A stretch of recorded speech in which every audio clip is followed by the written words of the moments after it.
1-0 mga aral mula kay Jesus. Si Jesus, ang kapayapaan ay sumakanya, ay isa sa 5 pinakadakilang sugo ng Diyos. Sa kanyang buhay, nagturo siya ng mahahalagang aral na kapaki-pakinabang hanggang ngayon. 1. Pagkaalipin sa Diyos. Ang pinakamalaking karangalan ay ang pagiging alipin ng Diyos na nagdudulot ng pagsunod sa kanyang mga kautusan. 2.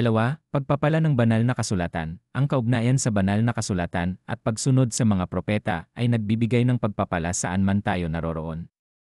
3. Kaalaman at gawa. Ang tunay na kaalaman ay humahantong sa pagkilos tulad ng pagdarasal at pagbibigay ng kawanggawa. 4. Pagkakaisa ng espiritualidad at praktikalidad. Ang Islam ay nagtuturo ng balanse sa espiritualidad at gawaing pangtao, tulad ng kawanggawa at panalangin.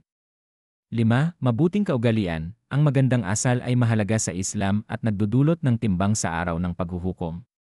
6. Paggalang sa ina. Si Jesus ay masunurin sa kanyang ina, na nagbigay diin sa mataas na katayuan ng mga magulang sa Islam. 7. Takwa. Kamalayan sa Diyos. Ang takwa ay sukatan ng tagumpay, at ito'y nasa ating mga puso at kilos. 8. Tuwid na landas. Ang landas ng Diyos ay simple, sambahin siya at sumunod sa Kanya.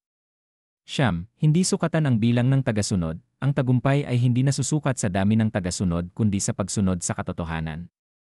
1-0. Katotohanan higit sa dami. Kahit kakaunti ang nagsasabuhay ng Islam, ang katotohanan ay hindi nakabase sa bilang kundi sa prinsipyo.